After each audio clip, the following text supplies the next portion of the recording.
નમસ્કાર મિત્રો, આજે આપણે સરેરાશ ખર્ચ અને સીમાંત ખર્ચ વિશે વધુ આગળ ચર્ચા કરીશું. તો ચાલો સરેરાશ ખર્ચથી શરૂઆત કરીએ. સરેરાશ ખર્ચનો અર્થ. સરેરાશ ખર્ચને સરેરાશ કુલ ખર્ચ તરીકે પણ ઓળખવામાં આવે છે. સરેરાશ ખર્ચ એ એકમ દીઠ ખર્ચ છે, એટલે કે કોઈપણ વસ્તુનો સરેરાશ ખર્ચ એ તેની એકમ દીઠ ખર્ચ ગણવામાં આવે છે. કુલ ખર્ચને ઉત્પાદનના એકમોથી ભાગીને સરેરાશ ખર્ચ મેળવવામાં આવે છે. આપણે જેમ અગાઉ જોઈ ગયા કે કુલ ખર્ચને ઉત્પાદનના એકમોથી ભાગવાથી જે ખર્ચ મળે છે તેને સરેરાશ ખર્ચ કહે છે. પરંતુ કુલ ખર્ચ એ કુલ સ્થિર ખર્ચ અને કુલ અસ્થિર ખર્ચનો સરવાળો છે. તેથી કુલ સ્થિર ખર્ચ પ્લસ કુલ અસ્થિર ખર્ચને ઉત્પાદન એકમો વડે ભાગવાથી સરેરાશ ખર્ચ પ્રાપ્ત થાય છે. એટલે કે અહીં એના બે સૂત્ર આપવામાં આવ્યા છે. પહેલું એ કહેવામાં આવ્યું છે કે સરેરાશ ખર્ચને જો કુલ ખર્ચ અને તેના કુલ ઉત્પાદનના એકમો વડે ભાગવાથી જે ખર્ચ મળે તેને સરેરાશ ખર્ચ કહેવાય છે. અને બીજું એ કહેવામાં આવ્યું છે કે સ્થિર ખર્ચ પ્લસ અસ્થિર ખર્ચ ભાગ્યા કુલ ઉત્પાદનના એકમો વડે જે ખર્ચ પ્રાપ્ત થાય છે તેને સરેરાશ ખર્ચ કહેવામાં આવે છે. તો મિત્રો, તમારી પુસ્તકમાં તમે જોઈ શકો છો સરેરાશ ખર્ચના બે સૂત્ર આપ્યા છે. પહેલું છે કુલ ખર્ચના ભાગ્યા કુલ ઉત્પાદનના એકમો અને બીજું છે સ્થિર ખર્ચ પ્લસ અસ્થિર ખર્ચ ભાગ્યા કુલ ઉત્પાદન એકમો, જ્યાં એસી બરાબર સરેરાશ ખર્ચ એટલે કે એવરેજ કોસ્ટ, ટીસી એટલે કે કુલ ખર્ચ ટોટલ કોસ્ટ અને ટીપી એટલે કુલ ઉત્પાદનનું પ્રમાણ ટોટલ પ્રોડક્શન. બરાબર છે. તો ચાલો આજે આપણે સરેરાશ ખર્ચને એક ઉદાહરણ દ્વારા સમજીએ. જુઓ મિત્રો, તમારી સામે આ ડિસ્પ્લે પર એક ચિત્ર બતાવવામાં આવેલું છે. તેને એક ઉદાહરણ દ્વારા આપણે સમજીશું. એક પેઢીના ખર્ચના વલણો નીચેની અનુસૂચિમાં દર્શાવવામાં આવ્યા છે. જુઓ મિત્રો, તમે આ કોષ્ટકમાં જોઈ શકો છો, જેમાં પ્રથમ ખાનામાં ઉત્પાદનનું પ્રમાણ એકમમાં આપવામાં આવેલું છે. ત્યારબાદ બીજા ખાનામાં કુલ ખર્ચ રૂપિયામાં અને ત્રીજા ખાનામાં સરેરાશ ખર્ચ રૂપિયામાં આપવામાં આવ્યો છે. ઉત્પાદનના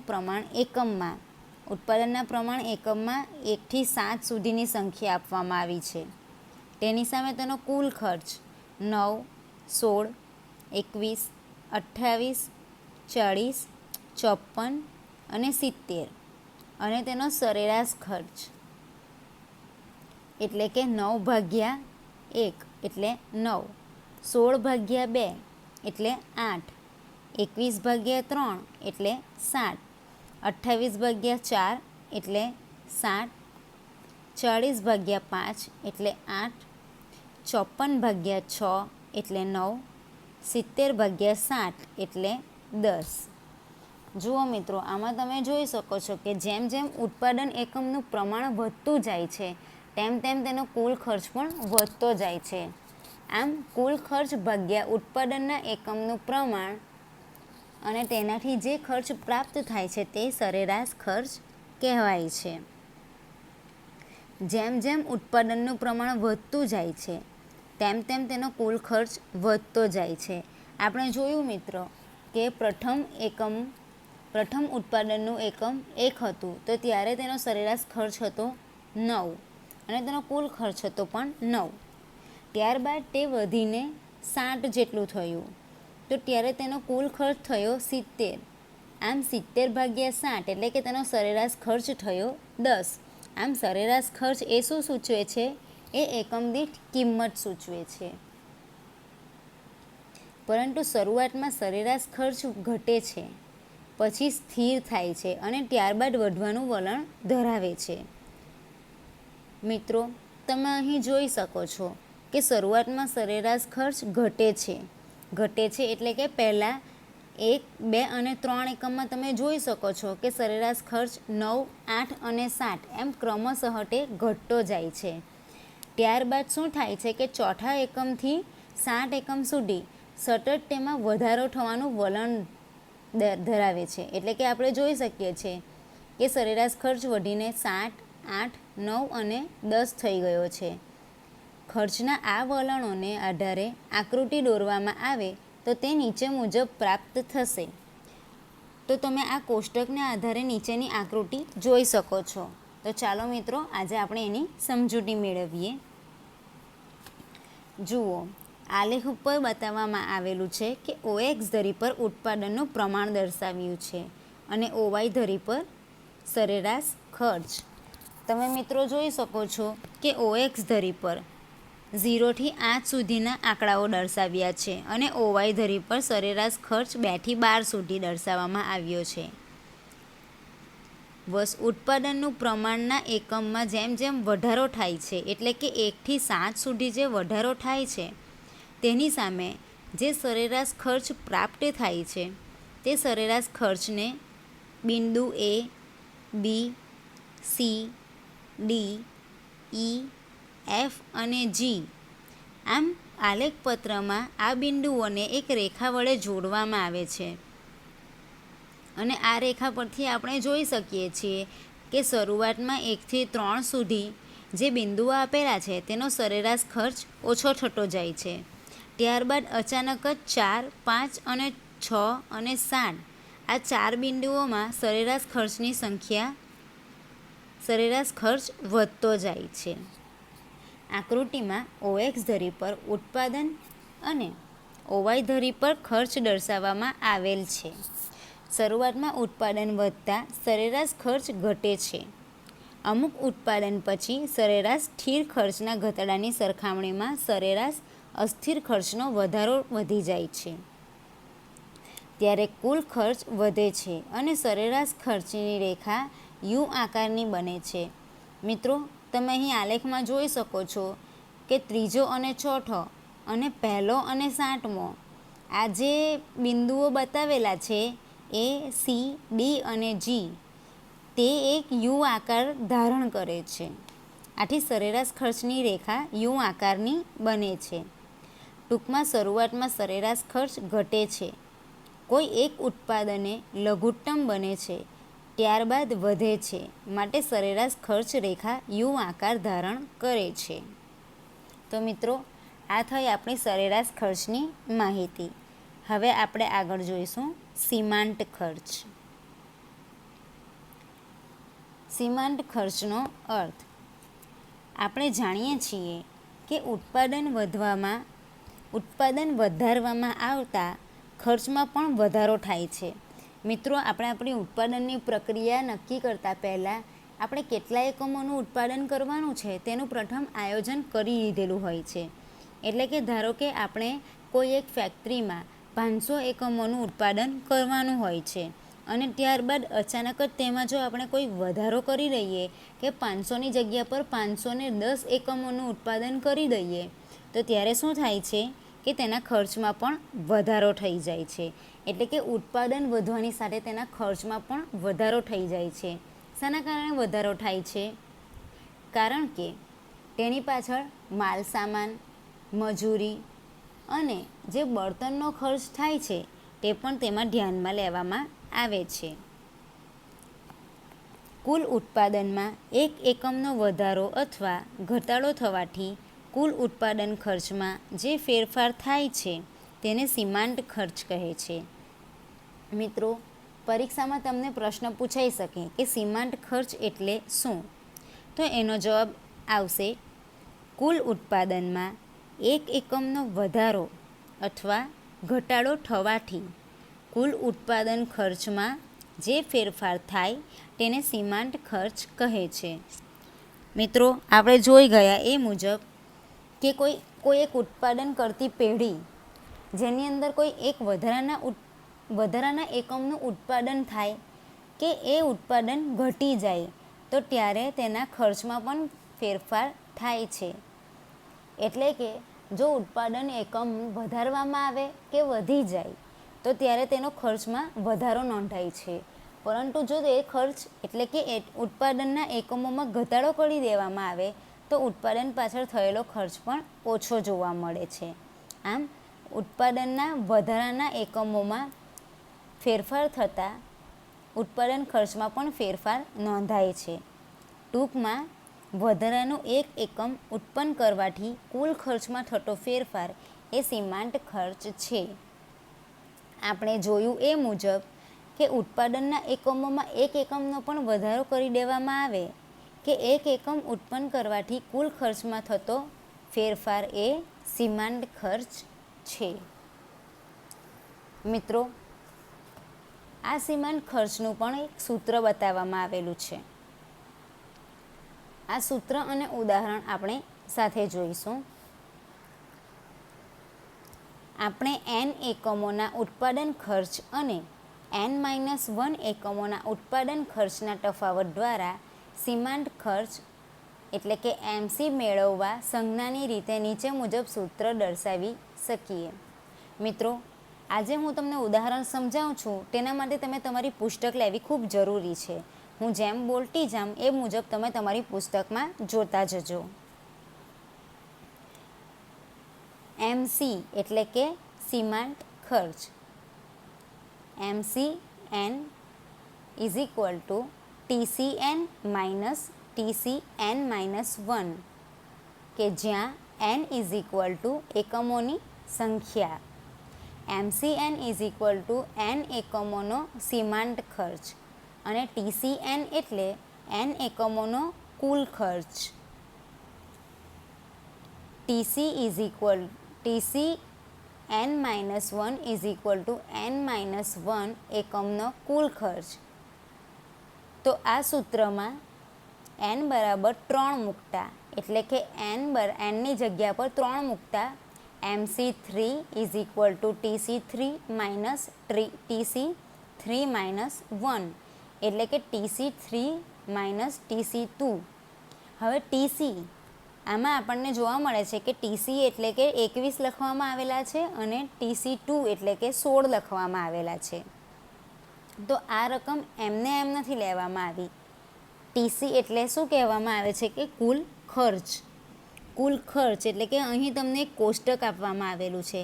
એ કોષ્ટકમાં તમે જોઈ શકો કે TC એટલે કે કુલ ખર્ચનું ત્રીજા એકમમાં એનો કુલ ખર્ચ કેટલો થયેલો છે તો છે 21.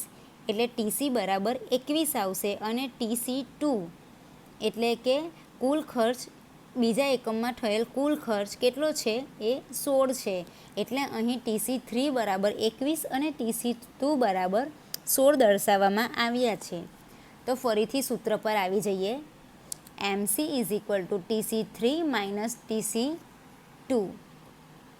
તેમાં 21 અને 16 કિંમત મૂકતા M is equal to 21 minus 16 બરાબર 5 એ સીમાંત ખર્ચ છે.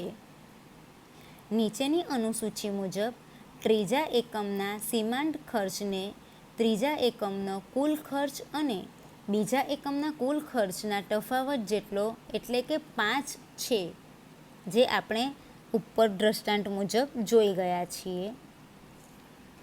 યાદ રાખવું જોઈએ કે સીમાંત ખર્ચ સ્થિર ખર્ચથી સ્વતંત્ર છે. એટલે કે સીમાંત ખર્ચ એ સ્થિર ખર્ચથી સ્વતંત્ર છે.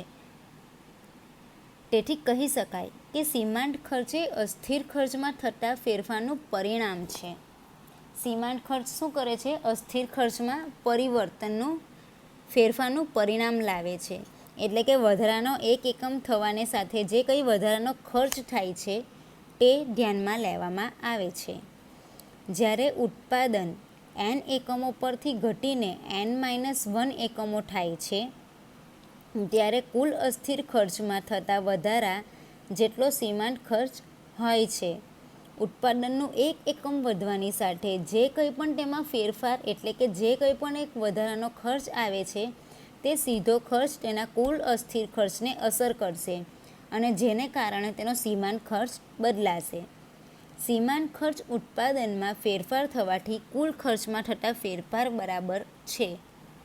તો સીમાંત ખર્ચમાં ફેરફાર થાય એટલે કે વધારાના એક એકમનું ઉત્પાદન કરવાથી જે ફેરફાર થાય છે તેને કારણે તેના કુલ ખર્ચમાં પણ પરિવર્તન આવે છે.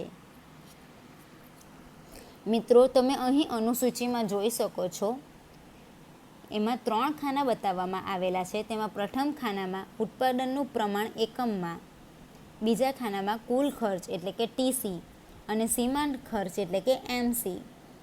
તો ઉત્પાદનનું પ્રમાણ એકમમાં 1 થી 60 જેટલું દર્શાવવામાં આવ્યું છે, જ્યારે કુલ ખર્ચ 0, 9, 16, 21, 28, 40, 54 અને 70.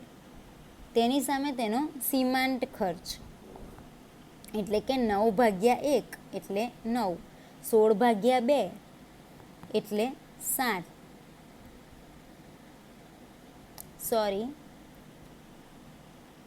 સીમાંત ખર્ચ જે બતાવવામાં આવેલો છે એ પેલા સૂત્ર પરથી જોવાનું છે. એ કઈ રીતે જોવાનું છે? MC3 TC3 - TC2. તે પરથી આ રકમ લખતા જવાની અને આપણને એમસીની કિંમત મળતી જશે. એટલે એમસીની કિંમત 0, 9, 7, 5, 7, 12, 14 અને 16 પ્રાપ્ત થાય છે.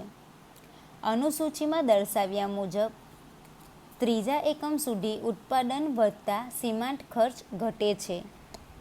મિત્રો, અહીં કોષ્ટકમાં તમે ધ્યાનથી જુઓ, એકમ 1, 2, 3 ત્યાં સુધી સીમાંત ખર્ચ ક્રમશઃ ઘટે છે. એટલે કે 9, 7 અને 5 સુધી તેમાં ઘટાડો જોવા મળે છે. ત્યારબાદ ચોથા એકમથી 7 એકમ સુધી ઉત્પાદનનું પ્રમાણ વધવાની સાથે તેનો સીમાંત ખર્ચ પણ વધવા લાગે છે. એ વધવાનું વલણ સતત અને સતત વધારો બતાવે છે. આ બાબતને આપણે આલેખ દ્વારા જોઈએ. તો આલેખમાં તમે જોઈ શકો છો કે OX ધરી પર ઉત્પાદનનું પ્રમાણ અને OY ધરી પર સીમાંત ખર્ચ બતાવવામાં આવેલો છે. તો એની અંદર ઉત્પાદનના પ્રમાણ અને સીમાંત ખર્ચમાં A, B, C, D, E, F અને G આ 5 બિંદુઓને તેની જે તે સંખ્યાઓની સામે સીમાંત ખર્ચની સંખ્યા સામે તેને બિંદુઓ વડે દર્શાવી એક રેખા દર્શાવવામાં આવી છે.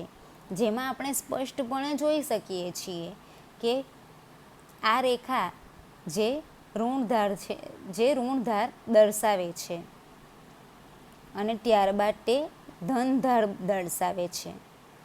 આ બાબતને આપણે આકૃતિ દ્વારા જોઈએ. આકૃતિમાં દર્શાવ્યા મુજબ કુલ સરેરાશ ખર્ચની જેમ શરૂઆતમાં સીમાંત ખર્ચ ઘટે છે. એટલે કે તમે અહીં જોઈ શકો છો કે જેમ જેમ સીમાંત ખર્ચમાં પરિવર્તન આવતા જાય છે તેમ તેમ તેના સીમાંત ખર્ચ પણ વધઘટ થતું જોવા મળે છે. પરંતુ અમુક સમય બાદ તેમાં વધારો થાય છે. એટલે કે સીમાંત ખર્ચ પહેલાં 3 આંકડા આપણે જોઈ શકીએ છીએ કે 1, 2, 3 એકમમાં સીમાંત ખર્ચ આપણો ઘટે છે. ત્યારબાદ ચોથા એકમથી તેમાં વધારો થવા લાગે છે. એટલે કે સીમાંત ખર્ચમાં વધારો નોંધાય છે. કારણ કે ઉત્પાદન વધતા આરંભમાં કુલ અસ્થિર ખર્ચ ઘટતા દરે વધે છે. જેમ આપણે જોઈ ગયા કે જેમ જેમ આપણું ઉત્પાદનનું પ્રમાણના એકમો વધતા જાય છે તેમ તેમ તેના ખર્ચમાં પણ વધારો થતો જાય છે અને અમુક બિંદુ પછી તે વધે છે. એટલે કે આપણે જોયું એ મુજબ A થી C સુધી સીમાંત ખર્ચ ઘટે છે. ત્યારબાદ C થી G સુધી આપણે જોઈએ તો તેમાં ક્રમશઃ વધારો થતો જોવા મળે છે. આકૃતિમાં સીમાંત ખર્ચની રેખા હોકી સ્ટિક આકારની હોય છે. એટલે કે તમે મિત્રો અહીં જોઈ શકો છો કે જે આકૃતિની રચના થઈ છે, બિંદુઓને આધારે જે આકૃતિ બની છે તે રેખા દ્વારા આપણે એવું ચિત્રની પ્રતીતિ થાય છે કે આ એક હોકી સ્ટિક છે અને એ મુજબનો આકાર તે ધારણ કરે છે. ત્રીજા એકમ સુધી સીમાંત ખર્ચ ઘટે છે. તેથી સીમાંત ખર્ચની રેખા ઋણધારની બને છે. મિત્રો, આપણે જોયું કે 1 થી 3 એકમ સુધીનો સીમાંત ખર્ચ ધીમે ધીમે ક્રમશઃ ઘટતો જાય છે, જેથી ઉપરની તરફથી નીચે તરફ સુધી ઋણધાર ધારણ કરી લે છે. ત્યારબાદ ત્રીજા એકમ પછી ઉત્પાદન વધતા સીમાંત ખર્ચ વધે છે. પરિણામે સીમાંત ખર્ચની રેખા ધનઢાળવાળી બને છે. તમે જોયું મિત્રો કે સી એટલે ચોથા એકમ પછી 60 એકમ સુધી જેમ વધારો નોંધાય છે તેમ સીમાંત ખર્ચની રેખા પણ ઉપર થતી જાય છે, એટલે કે નીચેથી ઉપર તરફ જાય છે, એટલે એ ધનઢાળવાળી બને છે. તો આ જે જોયું આપણે સીમાંત ખર્ચ અને સરેરાશ ખર્ચની માહિતી. હવે આગળના લેક્ચરમાં આપણે જોઈશું સરેરાશ ખર્ચ અને સીમાંત ખર્ચ વચ્ચેનો સંબંધ અને લાંબા ગાળાની સરેરાશ ખર્ચની રેખા અને આવકના ખ્યાલો. તો ચાલો મિત્રો, આજે આપણે અહીં